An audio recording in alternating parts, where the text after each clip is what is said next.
സംസ്ഥാനത്ത് ശക്തമായ മഴ തുടരുകയാണ്. മഴക്കെടുതിയിൽ ഇന്ന് 3 മരണമുണ്ടായി. വീട് തകർന്ന പാലക്കാട് സ്വദേശിനി പാത്തുമ്മയും കാസർഗോഡ് ഒഴുക്കിൽപ്പെട്ട് 8 വയസ്സുകാരനും മരിച്ചു. ഇടുക്കി സ്വദേശി അതുൽ ബൈജു മൂലമറ്റം ത്രിവേണിയിൽ മുങ്ങി മരിച്ചു.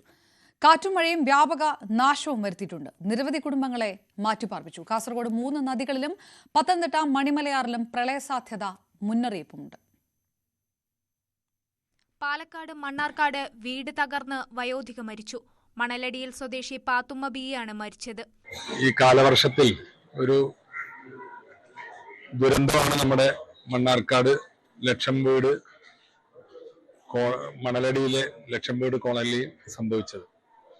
കാസർഗോഡ് ബന്ദിയോട് 8 വയസ്സുകാരൻ ഒഴുക്കിൽപ്പെട്ട് മരിച്ചു. ബന്ദിയോട് കൊക്കച്ചാലിലെ സദാത്തിന്റെ മകൻ സുൽത്താനാണ് മരിച്ചത്. ഇടുക്കി മൂലമറ്റത്ത് യുവാവ് മുങ്ങി മരിച്ചു. മൂലമറ്റം ത്രിവേണിയിലാണ് സംഭവം. മൂലമറ്റം സ്വദേശി അതുൽ ബൈജുവാണ് മുങ്ങി മരിച്ചത്. ഒപ്പമുണ്ടായിരുന്ന നിതീഷ് രാജേഷിനെ അഗ്നിശമന സേന രക്ഷപ്പെടുത്തി ആശുപത്രിയിലെത്തിച്ചു. കാസർഗോഡ് തേജസ്വിനി പുഴ കരകവിഞ്ഞതോടെ നിരവധി വീടുകളിൽ വെള്ളം കയറി. കുടുംബങ്ങളെ സുരക്ഷിത ഇടങ്ങളിലേക്ക് മാറ്റി. കരകളിലുള്ളവർക്ക് അതീവ ജാഗ്രതാ നിർദ്ദേശം നൽകി. കാഞ്ഞങ്ങാട് അരയിപ്പുഴ കരകവിഞ്ഞു. ആറങ്ങാടി വഴിയുള്ള ഗതാഗതം നിരോധിച്ചു. വെള്ളരിക്കുണ്ടിൽ ഉരുൾപൊട്ടൽ ഭീഷണി മൂലം 10 കുടുംബങ്ങളെ മാറ്റിപ്പാർപ്പിച്ചു. ശക്തമായ കാറ്റിൽ കുമ്പളയിൽ കെട്ടിടത്തിനു മുകളിൽ നിന്ന് ഇരുമ്പ് മേൽക്കൂര റോഡിലേക്ക് പതിച്ചു. ജില്ലയിലെ മുഴുവൻ ടൂറിസം കേന്ദ്രങ്ങളും അടച്ചു. കാസർഗോഡ് ദേശീയപാതയിൽ ബേവഞ്ചിയിൽ കുന്നിടിഞ്ഞു വീണ് ഗതാഗതം തടസ്സപ്പെട്ടു. നിർമ്മാണം നടക്കുന്ന ചട്ടഞ്ചാൽ ചേർക്കള ദേശീയപാതയിലാണ് കുന്നിടിഞ്ഞ് റോഡിലേക്ക് പതിച്ചത്. തുടർന്ന് ഗതാഗതം നിരോധിക്കുകയായിരുന്നു. കണ്ണൂരിൽ ശക്തമായ കാറ്റിലും മഴയിലും തെങ്ങ് വീടിന് മുകളിലേക്ക് വീണ് 3 പേർക്ക് പരിക്കേറ്റു. പന്നിയൂർ ചെറുകര കൂവൻകുന്നിലാണ് സംഭവം. പുഞ്ചായിൽ ജെയ്സണിന്റെ വീടിന് മുകളിലേക്കാണ് തെങ്ങ് വീണത്. കോഴിക്കോടിന്റെ കിഴക്കൻ മലയോരത്ത് ശക്തമായ മഴയാണ്.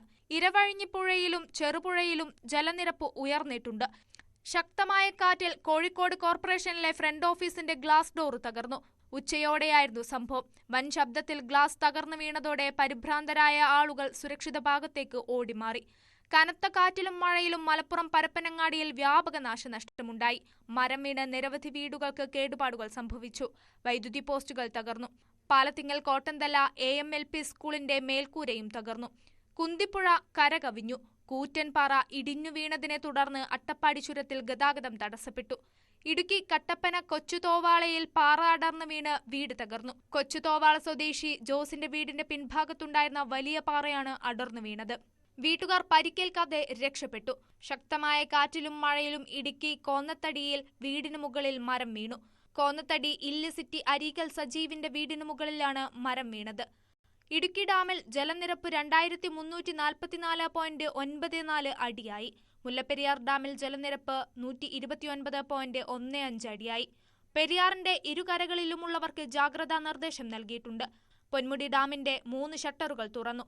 കൊല്ലത്ത് പട്ടാഴിയിലും പത്തനാപുരത്തും വീടുകൾ തകർന്നു. തീരമേഖലയിലും ദുരിതമാണ്. കടൽക്ഷോഭം ശക്തമായിട്ടുണ്ട്. കണ്ണമാലി മേഖലയിൽ രൂക്ഷമായ കടലാക്രമണമാണ്.